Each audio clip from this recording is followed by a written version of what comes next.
Hey y'all know I have to ramble sometimes, and I come here to ramble. But for those that listen, I appreciate you because we just need that outlet. You know what I'm saying? So lately, I've been going through a situation from brokenness, hurt, loss, to healing, to free, being free.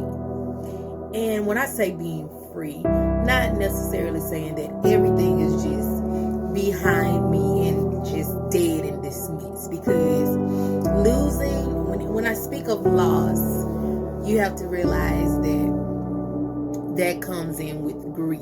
And when you've lost someone that you love. And over this journey of that, I lost my big baby. And y'all, life has not been easy, especially when you lose your mother, right? But I went through a situation maybe 2 years before my mom passed, and I speak on it sometime. And it was like I went through this warfare. It was like war. I'm going to tell you that because it's like I'm fighting and I can't seem to win. And I heard something that my Sunday school teacher said, that God won't put more on us than we can bear. And he said that's a lie, because God will put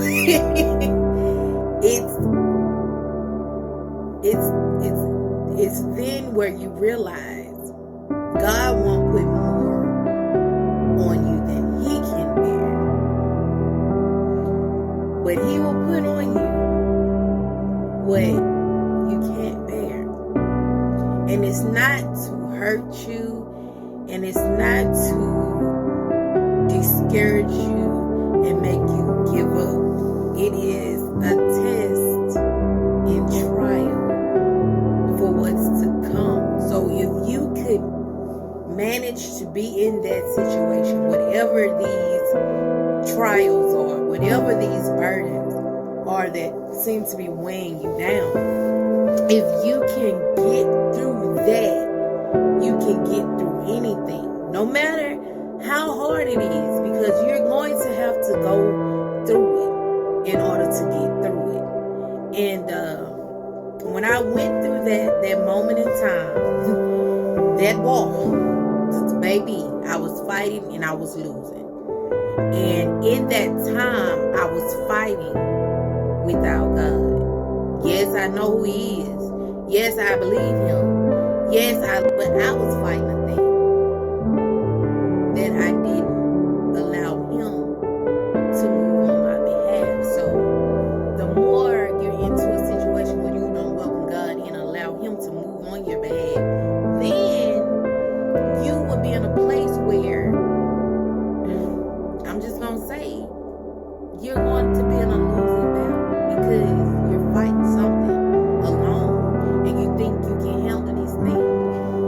But all that to say, when I did go through that situation, it was God preparing me then. Because anybody that knows me knows my mom is my everything. She was my best friend. She was my protector.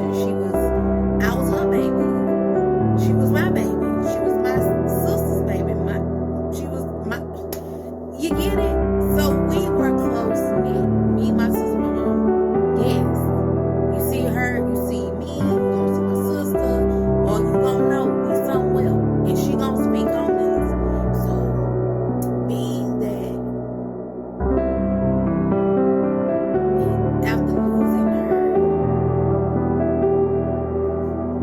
God said, I prepared you for something. There was gonna be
quite understand. But when I lost my mom, of course, that was the biggest blow. So now I'm back in a place where, I can't do this. I can't handle this.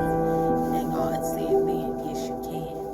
This is one reason that I had to go through something so hard beforehand in order for God to put me in a situation that, look, you can't. This is not for you to do on your own. You need to know when to seek me. You need to know when to run to me. Stop doing everything on your own. You are my child. I need you to look to me now. And the moment I started doing that, as time went on, from the passing of my mom into journeying into healing, I'm learning now more so it's not about me. I have to take myself out of the situation and place God there with me. I'm not doing this by myself. So, baby, if anybody tell me anything, I know exactly who I'm going to run to, turn to. Because I also, after that and going into healing, I was in a vulnerable place where I allowed someone to come into my space because it was something I thought that I needed. And sometimes God will tell you that is the one. That person is the one. And all you hear, I got this from a video that I watched, and all you hear is that's the one. And now you excited. Oh, this is right. God said this is the one. And not sitting in that moment to know what that one was. Just because God said it was the one doesn't mean it was the right one. This was the one that was going to come into your life, shake some stuff up a bit, and prepare you for something that was bigger for your life. And that's where we make mistakes at, because we hear the one, we see the one, and we automatically feel like, oh yeah, that's it, God said so. But we don't continue to listen and follow him and understand what that one is. What is this? What is this person meant to do in my life? Some of the, like I said, the one that don't always mean the one that you think. This is going to be the one that is going to shake you up a bit. That's going to make you holler and throw a little snots. That's going to put you in a place that, I don't want to be with nobody no more. I don't want nothing. I don't want nobody. But that person is the one that's going to be a blessing for your life, for your future. And once you get that out of the way, then you will understand how things operate, what you need to know, what you need to know, look